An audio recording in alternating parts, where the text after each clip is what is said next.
And I think it's interesting, Brennan. The team I think we should start with is the New York Knicks, a team that obviously got out ahead of the trade market by going and get OG and an OB several weeks ago at this point. OG obviously dealing with an injury right now, but they went and got Bojan Bogdanovic and Alec Burks from the Detroit Pistons. They gave up 2 second-round picks, Evan Fournier, Malachi Flynn on the move once again after being traded in the OG trade to New York, and now he's off to Detroit. And then Quentin Grimes, I think a favorite here of the Just Basketball show, going through Detroit as well. I actually want to, at the end, kind of just like hit on a couple, the fact that I sort of like what some of the pieces now the Pistons have. I just like that they got Grimes. That's cool for them. I like that as a building block for them, frankly. But, Brendan, the Knicks part of this to me, the more I've sat with it, the more that I like it. I don't think Burks, I'm super in love with them going and bringing him back into the system. I don't totally think he's going to be super additive to them come playoff time. But I think Bogdanovic could be. I think particularly in the structure they have with OG, with all the big wings, you don't have to worry about him being the defensive potential liability I think he is more of at this point in his career now that he's a little bit older. He can kind of come in and just be shot-making, tough on closeout shooters, Bojan, and play more limited minutes.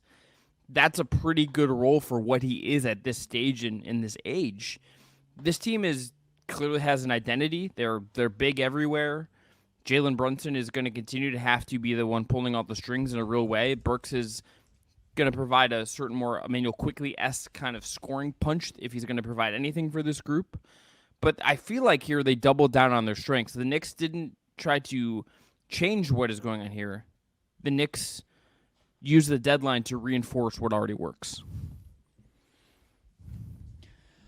I love them going all in. I just think it would have been a bummer if we heard kind of what we heard from the Lakers camp, right? Which is like, yes, well, they're punting till July. They have an opportunity. I mean, how surprised would you be if I said we fast forwarded to June 1st and I told you, or whatever it is, and I said, the Knicks are representing the Eastern Conference in the NBA Finals. Like, that wouldn't shock you, would it? It would borderline shock me just because I think Boston should just be the team that gets there. But the Knicks are making the case as the second option behind them. I mean, I think you'd feel stronger. I think you could make an argument that right now, Brendon, there's a couple teams ahead of the Bucks right now. And the Bucks have the star power at the highest level, obviously, but their track record this year has been a little wonky. The Knicks are as solid as they come. They're playing great basketball for the most part as of late. Cavs, same thing, and both those teams have a lot to prove. And I think Boston is still very much ahead of the pack here. But I wouldn't be as shocked as I would have been a month ago. Is kind of how I would answer that. Yeah, exactly. So that's my point. I like that they looked at that opportunity and didn't say, we made our move. We have OG. We have him now and for the future. Let's see what that shift can do for us, along with, the DiVincenzo signing, which has been huge, and they have Precious and whatever. Let's try again. We made it, game 6 of the second round last year. Maybe we go further this year. But instead they were like, no, July is July. Right now, we have an opportunity to improve and do whatever to get 10% closer to our goal of winning a championship, which I think they have to be thinking of as their goal now. And I just like that. But at the same time, to me, these moves were more regular season moves. I look at the rotation that the Knicks now have, and it's, guys that are locks to play in the postseason for them. Brunson, Anunoby, Randall, Mitchell Robinson if he's healthy.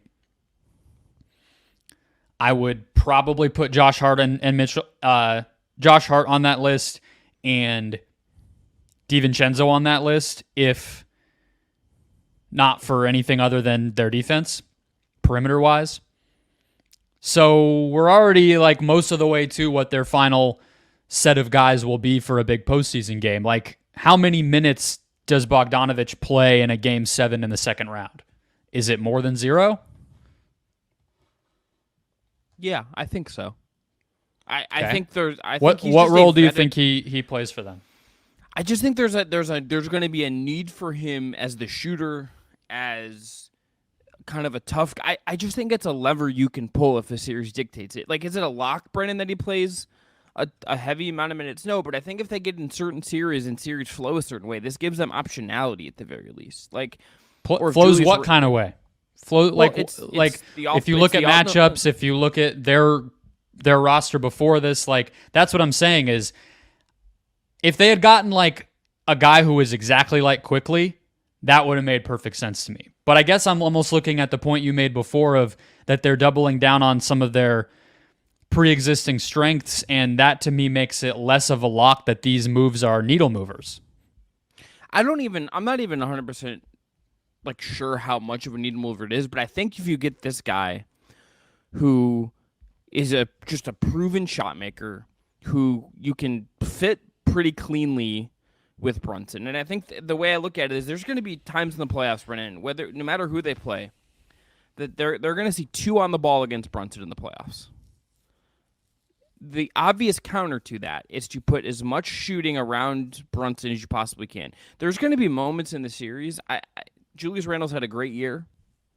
Okay, I don't want to like dispute that, but there's going to be points where I think Bogdanovic is going to make more sense as a 4 to just relieve pressure off of Brunson in these playoff situations, and it's Brunson as kind of the only guy. Certainly, I think you would have liked a quickly other guy to play with him, or maybe you just could have just developed Grimes better. That I think that's a reasonable argument to wonder if they just kind of wasted some of the Grimes stuff in his potential there. But I think you're going to see moments where it's like OG, Brunson, one of Harden, DiVincenzo, and Bogdanovic is there as the 4, and then you put Hartenstein, or if Robinson like does come back, then like, hey, there's your 5. And I think you're just gonna have a counter with him to keep playing the way you are. This to me feel the Burks one. I'm not as much sold on. Bogdanovic, I think you're going to be able to use him for counters you are going to need to have come the playoff time. Is it a 30-minute a game role like he has played most of his career? I don't think so. But is it 15? Is it 20? Is there a chance he plays 25 minutes in a Game 7 because he's helping you space a certain way? I think there's a chance you see some kind of that because he's that kind of shot maker and shot taker, and at least you can trust him in that one way that I think is really valuable to help free up Jalen Brunson when they see different kinds of coverages come to playoffs. I think that's where the thinking is here. Yeah, I like that. I think Randall also obviously being hurt and having a track record of little things always seeming to be hurting him physically makes it a good insurance policy just no matter what you're looking at. And I think, to me, the place I look is Josh Hart. I'm still not convinced that if you really are treating every playoff game as must win, and I think there is a different mentality that they will have this year versus last year, where it's like getting your feet wet versus really going for it. And if that's the case and you have other options now, I do think Hart is somebody that you can maybe turn the volume down on at times because he can just be such a liability on offense. He serves a very specific role. I think you have to play him, but you don't have to rely on him maybe and get into these games where, to your point, the ball's moving and suddenly you look at the box score and the guy's taken 8 threes and made 1 or 2 of them just because the defense is forcing you into that situation. So, yeah, I like it. And I think in the regular season, again, I do think Burks, I see it really well. But yeah, I don't know. I who handles the ball for them when Brunson's off the court in the playoffs? He might. It just feels like Tibbs is going to be like, "Hey, can you give me 40?" Like I say this somewhat in jest, but this feels like a very Tibbsy thing where it's like, I got my one guy that I trust. Can I play him as many minutes as possible to ride him into the ground? But I think, Brendon, that's a real concern. There's not a real guy to like. You can't ever really replace Brunson, even with you had a more traditional backup point guard, or even if you had Quickly. Like, it's not going to be 1-to-1. Obviously, Brunson's playing at this super high level that makes him. You can't replace him unless you have another star. No, but I texted you this as the stuff was going that, like, why couldn't they have done the Monte Morris deal? Or go get Tyus Jones. I would probably. Well, nobody got Tyus Jones, so it's kind of hard to hold them to a standard of a deal that didn't happen. But we know Monte Morris got moved. They could have matched that. It was 1 second-round pick and basically some salary. That it just feels like it's an imperfect fit, but they must have a plan. It's probably for playing that. Jalen Brunson like a lot of minutes is what I. Well, he I can't kind literally of play 48 though. I know. It just feels like the plan is going to be like it. This feels very Tibbsy to me, Brendon. This just feels very much like Tibbs is going to do a certain thing. Like for better, like I agree with you. He can't literally play 48 minutes. Alec Burks is probably going to be like your backup point guard in some scenarios. Or maybe like it's just sort of somebody to dribble, and then like DiVincenzo can do a little bit of that, and then maybe you really just ride Randall. I mean, so this season, in games that both Brunson and Randall have played,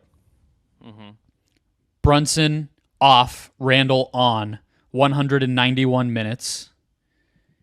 They are +2. So they've survived. Largely because their defense has been solid in those lineups. I would imagine there's a lot of like Hart and Hartenstein and whatever in those groups, but maybe Anunoby recently.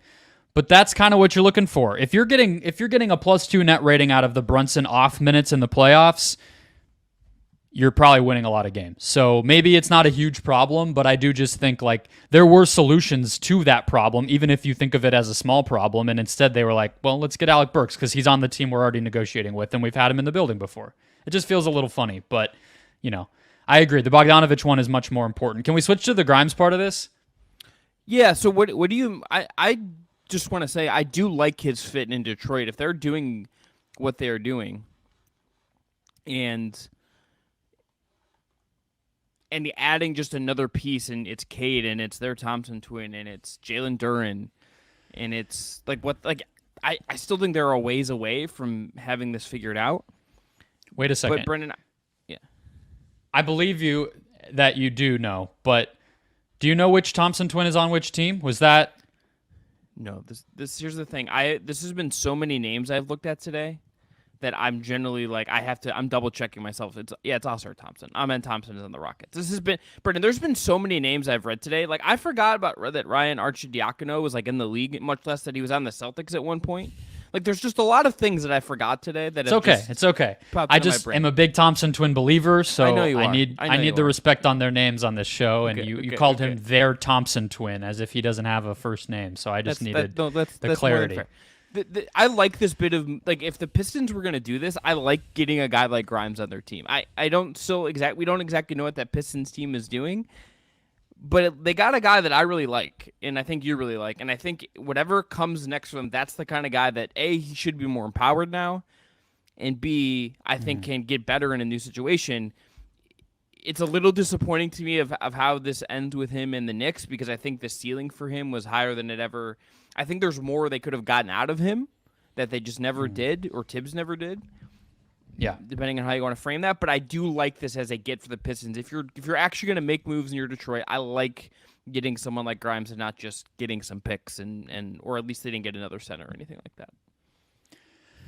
Yeah. Well, look, I think Detroit to me, I didn't hate their overall approach, even dating back to the Bagley trade. They were fairly opportunistic with a few things, like the House trade and this move where they didn't come in and pick an avenue too aggressively and say we're buyers or we're sellers. They seem to be decently close on Levine.